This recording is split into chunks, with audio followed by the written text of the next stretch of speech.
Salut à tous, c'est Issed.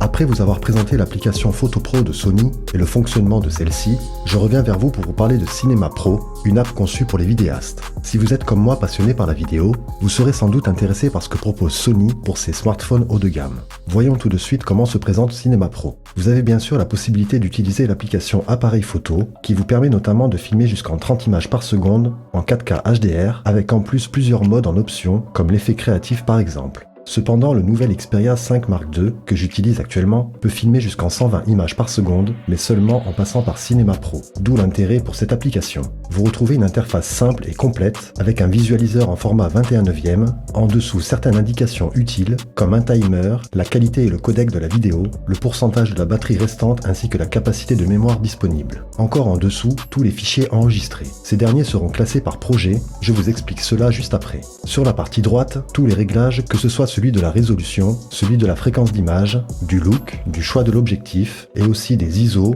de la balance des blancs, de la vitesse d'obturation et de la mise au point. Vous avez aussi le bouton Display qui vous permet d'afficher ou non certaines options sur le visualiseur. Des options paramétrables ici, comme un guide pour l'exposition, les lignes de cadrage, la règle des tiers, très utile en photo, ou encore un niveau. Au même endroit, vous pouvez aussi activer la stabilisation, le filtre anti-vent pour l'audio, pratique en extérieur, ou même personnaliser la fonction des boutons physiques. À savoir que vous pouvez lancer l'enregistrement, soit avec l'un de ces boutons, ou opter pour celui qui s'affiche sur l'écran, le bouton REC. Celui de capture permet, comme son nom l'indique, de faire une capture d'écran. Comme je vous le disais tout à l'heure, vos rushs ou clips sont classés par projet, que vous pouvez bien sûr nommer comme bon vous semble. Très judicieux pour s'organiser. Un nouveau projet sera créé dès lors que vous changez la résolution ou la fréquence d'image. Résolution de 2 ou 4K et fréquence de 24 à 60 images par seconde, en passant par 25 et 30 images par seconde. Vous avez accès à tous vos projets ici. Rentrons maintenant plus en détail.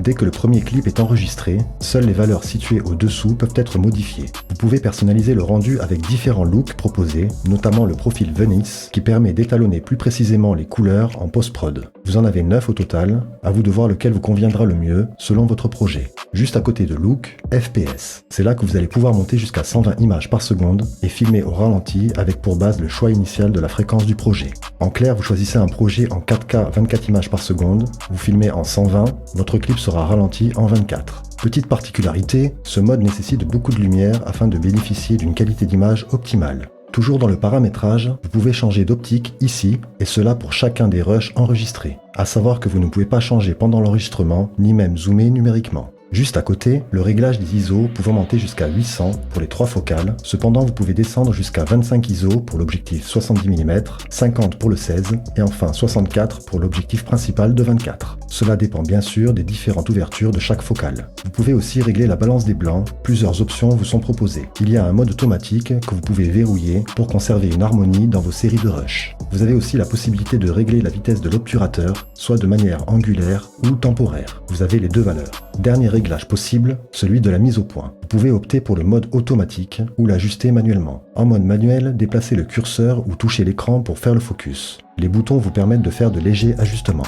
Vous pouvez aussi placer un repère sur l'écran à l'endroit où vous souhaitez faire la mise au point et ajuster automatiquement celle-ci au niveau de ce point. Enfin, si vous souhaitez capturer l'audio, le réglage du gain est possible ici. Mettez sur 0 si vous ne voulez pas enregistrer le son. Personnellement, j'apprécie que Sony nous offre le choix en proposant 2 applications dédiées à la vidéo. Avec mon ancien iPhone, je fus obligé de passer par une solution payante, à savoir Filmic Pro, pour bénéficier d'options supplémentaires. Maintenant, avec mon Xperia 5 Mark II, c'est inclus et ça c'est cool. J'espère que cette vidéo vous aidera dans l'utilisation de cette application Cinema Pro. N'hésitez pas à me poser vos questions en commentaire si vous souhaitez en savoir plus. Merci pour votre fidélité et d'être de plus en plus nombreux à me suivre sur cette chaîne. Continuez de vous abonner pour ceux qui la découvrent sans oublier de liker, c'est la meilleure façon de me soutenir. Sur ce, je vous dis à bientôt dans une autre vidéo.